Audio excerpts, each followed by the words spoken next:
ساری بات تو یقین کی ہے. آخرت پہ یقین نہ ہو تو آپ کو دنیا محبوب لگے گی. آخرت پہ یقین آ جائے تو دنیا سے نظر ہٹ جائے گی. پھر جو اللہ نے بتایا ہے قرآن میں اس کی طرف آپ کی توجہ ہو جائے کہ بھئی میں اس کا مستحق ہوں بھی کہ نہیں، جنت کا نہیں ہوں تو میں کوشش کرتا ہوں. اللہم صلی علی سیدنا محمد وعلی آل سیدنا محمد بعدد کل ذرۃ مئۃ الف الف مرۃ. سامعین و ناظرین کرام، السلام علیکم ورحمۃ اللہ وبرکاتہ. آج کا ہمارا موضوع آخر ہمارا الہ واحد کون؟ تو اس کا ایک جواب تو واضح ہے کہ ہمارا الہ واحد کو تو میں نے آپ کو کہا کہ دور کی بات ہے. ہمارا الہ اللہ نہیں نہ ہے نہ اس کو بنانا چاہتے. الہ وہ ہستی جس کے حکم کے سامنے آپ سر جھکا دیں. بلا من اسلم وجہہ للہ وہو محسن فلہ اجرہ عند ربہ ولا خوف علیہم ولا ہم یحزنون. قرآن کی باتیں ہیں ساری. جس نے بھی اپنا سر جھکا دیا اللہ کے حکم کے سامنے اور اس میں یہ مخلص بھی ہے، اس کے لیے اجر ہے، اس کے لیے نہ کوئی غم ہے نہ کوئی خوف ہے. قرآن آیت کا ترجمہ ہے. دیکھیں ہماری اس میں کوئی دلچسپی ہے نہیں اس کلمہ طیبہ میں، اور میں تو آپ کو دعوے سے کہہ رہا ہوں آپ کی عمر جتنی بھی ہے کبھی آپ نے کلمے کے معنی کی حقیقت کو نہ تو اس پہ یعنی کوشش کی ہے کہ اس کا مطلب کیا ہے، نہ کسی اللہ والے سے آپ نے پوچھا ہے، نہ کسی کے سامنے بیٹھے ہیں. جیسے کہ جبرائیل علیہ السلام آئے تھے حضور صلی اللہ علیہ وسلم کے پاس انسانی شکل میں اور مختلف سوالات پوچھے تھے. تو پھر وہ چلے گئے تو حضور صلی اللہ علیہ وسلم فرمائے یہ جبرائیل تھے، تمہیں تمہارا دین سکھانے کے لیے آئے تھے. تو خیر الہ واحد کی میں بات کر رہا ہوں. دیکھیں یہی کلمہ آپ کو یا تو جنت میں لے جائے گا سیدھا. من قال لا الہ الا اللہ فقد دخل الجنہ. جس نے کہہ دیا کہ لا الہ الا اللہ یہ جنتی ہے، اور جس نے نہیں کہا تو وہ دوزخ میں جائے گا. یعنی یہ کلمہ بنیاد ہے جنت کی. کلمے کی یہ کلمہ جو ہے یہ جنت کی کنجی ہے، اس سے جنت کھلے گی. تو وہ کنجی جو ہے یعنی یہ ایک بنیاد ہے، بنیادی باتیں ہیں. بہرحال الہ واحد کو جاننا بہت زیادہ ضروری ہے کہ الہ واحد دیکھیں اس کی اگر میں تھوڑی سی تفصیل کروں تو تفصیل یہ ہے کہ ایک تو دیکھیں اللہ تعالیٰ نے یہ کائنات ہمیشہ سے نہیں تھی، یہ بنائی ہے اللہ نے اور ہمارے لیے بنائی ہے. ہماری جو تاریخ ہے وہ چند ہزار سال کی ہے، جو کائنات کی تاریخ ہے یہ اربوں سال کی ہے. اللہ کے لیے تو ٹائم کا تو کوئی مسئلہ نہیں ہے. ابھی تک ایسے سائنس کہتی ہے ایسے ستارے ہیں جس کی روشنی ابھی تک ہم تک پہنچی نہیں ہے. ایسے ستارے ہیں جس کی ابھی تک وہ لائٹ ایئر جو ہوتا ہے نا وہ روشنی بھی ابھی نہیں پہنچی، اتنی وسیع ہے. لیکن یہ ساری کائنات آپ یقین کریں کہ یہ اللہ تعالیٰ نے میرے لیے بنائی ہے، آپ کے لیے بنائی ہے، اور ہمیں اس کے لیے نہیں بنایا. یہ بھی یہ عقل سے آپ سوچیں. مطلب آدھی دنیا آپ نے کما لی، چلیں اس وقت تو آدھی دنیا کا مالک تو کوئی نہیں ہے نا. کل بی بی سی پہ تھا ایک خاتون ہے، لوریل کمپنی ہے نا بال جو رنگتی ہے، تو وہ اس کی جو مالکہ ایک عورت ہے 70 سے ابو ہے اور اس کے ایسٹ جو ہیں $100 ارب ہیں. تو کیا کر لے گی؟ کس کا لے جائے گی اپنے پاس اپنے ساتھ $100 ارب. اس وقت پاکستان 10-12 ارب ڈالر میں گھوم رہا ہے. تو ہم تو بس یہی ڈالرز کی بات کرتے ہیں، اتنے ڈالر. ابھی ہم پنڈی گئے تھے ایک شادی پہ، تو وہ باہر نکلے تو نوجوانوں کا ایک گروپ تھا، وہ آپس میں بھائی $1 ملین۔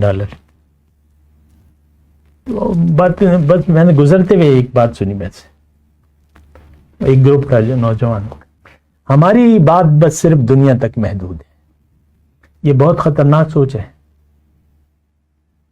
کیوں کہ ہماری جو حقیقت ہے وہ نہیں ہے جو کہ نظر آ رہے ہیں۔ ہمیں دوبارہ زندگی اللہ تعالیٰ دے گا، لیکن وہ اور جسم ہوگا، وہ جسم اور ہوگا، روح ہماری ہوگی، جسم اور ہوگا، دوزخ میں جلنے کے قابل جسم ہوگا، جنت کی نعمتوں کا استعمال، وہ اس کو کوئی بیماری نہیں ہوگی، یہاں تو بیماری لگی ہوئی ہے۔ تو وہ دوبارہ زندگی ہے، اور اس دوبارہ زندگی کی ساری بیس جو ہے ہمارا یہاں آج کا جو سوچ ہے، عمل کو میں بات نہیں کر رہا، جس سوچ سے ہم زندگی گزار رہے ہیں وہ ہماری جنت یا دوزخ میں جانے کا سبب بنے گا۔ یہ قبر کے بارے میں آتی ہے ایک بات کہ فرشتے جب آئیں گے پوچھیں گے، ہمیں تو اسی بات پر بھی یقین نہیں ہے، یعنی قبر تو لگی بھی ہے نا، اس کی بھی تیاری نہیں ہے، صرف ہم سن لیتے ہیں، بعد میں بات ختم ہو جاتی ہے بات۔ تو وہ آج کا مسلمان تمام جوابات میں جب فیل ہو جائے گا، کیونکہ نہ اللہ ہمارا رب ہے، نہ دین ہمارا اسلام ہے، نہ پیغمبر کے متعلق ہم کوئی جانتے ہیں نہ جاننا چاہتے ہیں۔ تو جب ہم فیل ہو جائیں گے تو فرشتے ہمیں کہیں گے افلا دریت ولا تلیت، بھئی تم نے عقل سے کام لیا ہوتا اور کسی کی پیروی کی ہوتی، خود سوچا ہوتا، دریت عقل سے کہا، کیا تم نے سوچا نہیں اتنا؟ تو بات یہ ہے کہ ہم آج کا مسلمان سوچنے کی ضرورت بھی محسوس نہیں کرتا، کیونکہ اس کا مقصود تو سامنے نظر آ رہا ہے، مقصود تو نظر آ رہا ہے نا، یہ عہدہ ہے، یہ ڈاکٹر ہے، یہ انجینئر ہے، یہ پوسٹ ہے، یہ اچھی زندگی ہے، لیوش زندگی نظر آ رہی ہے نا، یہ بنگلے نظر آ رہے ہیں نا، بڑے بنگلے ہیں، عہدے ہیں اور بینک بیلنس ہے، یہ نظر آ رہے ہیں، وہ اور کچھ سوچتا ہی نہیں ہے کہ کچھ ہے بھی کہ نہیں ہے۔ یعنی یہ بات بھی سوچیں، ہمیں جو نظر آ رہا ہے بس وہی ہے ہمارے لیے اہم، نہیں ہے تو پھر پریشان ہے کہ ایسا کیوں نہیں ہے میری خواہش کے مطابق، اور نہیں ہے تو پھر چلو کوشش کرو، یہ کرو وہ کرو، بھاگ دوڑ، بس آپ دیکھ رہے ہیں یہ ساری بھاگ دوڑ میں وہ اسی پریشانی میں دنیا ہمیں نظر آ رہی ہے، اسی کا ہم نے انتخاب کر لیا ہے، اور سوچنا ہماری ضرورت بھی نہیں ہے۔ ایک سوال ہے نا کہ سوچ کیوں نہیں رہے، کہ جو خیال ہے، جو مقصد ہے وہ نظر آ رہا ہے۔ زُيِّنَ لِلنَّاسِ حُبُّ الشَّهَوَاتِ مِنَ النِّسَاءِ وَالْبَنِينَ وَالْقَنَاطِيرِ الْمُقَنطَرَةِ مِنَ الذَّهَبِ وَالْفِضَّةِ وَالْخَيْلِ الْمُسَوَّمَةِ وَالْأَنْعَامِ وَالْحَرْثِ، یہ جو نظر آ رہا ہے کیا ہے؟ خواتین ہیں، ان کی خواہشات ہیں، اور اولاد ہے، اور سونے چاندی کی ڈھیریاں ہیں، اور جائیداد ہے، اور یہ مویشی، آج گاڑیاں ہیں، موٹریں ہیں۔ تو اللہ تعالیٰ فرمانا یہ تو دیکھو دنیا کی یعنی متاع دنیا ہے، لیکن اللہ کو اگر تم محسوس کرو گے تو اللہ کے پاس بہترین اجر ہے۔ قل افانبئکم بخیر من ذالکم، اللہ تعالیٰ نے فرمایا کہ کیا اس سے بہتر چیز تو میں نہ بتاؤں؟ جو متقی ہیں ان کے لیے جو ہے اللہ کے پاس بہت بہترین اجر ہے، وہ اجر اللہ کا ہم چاہتے نہیں ہیں۔ واللہ عندہ حسن الثواب، اللہ کے پاس بہترین اجر ہے، ہمیں تو یقین ہی نہیں ہے۔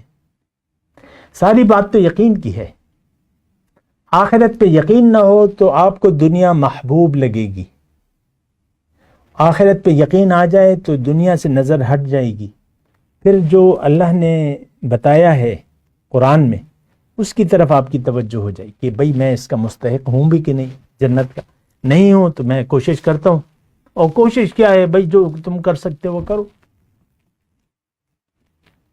جو جیب میں پیسے ہیں یعنی جو آپ کر سکتے ہو، فاتقوا اللہ ما استطعتم واسمعوا واطیعوا خیرا لانفسکم، جتنا تقوی تم سے ہو سکتا ہے کرو، خیال اللہ کا رکھو، اللہ کے خیال میں زندگی گزارو، اللہ کے لیے زندگی گزارو، اور جتنا تم سے ہو سکتا ہے، زیادہ کی اللہ تعالیٰ تم پہ بوجھ نہیں ڈالتا، جو کر سکتے ہو مال و جان، اور رخ پہلے تو رخ ہے، رخ اللہ کی طرف کرو، توبہ کرو، اللہ کو منزل بنا لو، پھر اللہ کے لیے زندگی کو خاص کر دو، ہر کام میں للہیت ہو، بس جنت تمہاری ہے۔ فبشر عباد، میرے بندوں کو خوشخبری دے دے اے پیغمبر جو ایسے کام کرتے، جو بات کو سنتے اور عمل کرتے ہیں۔ آخر دعوانا ان الحمدللہ رب العالمین۔ مولاي صل وسلم دائما ابدا على حبيبك خير الخلق كلهم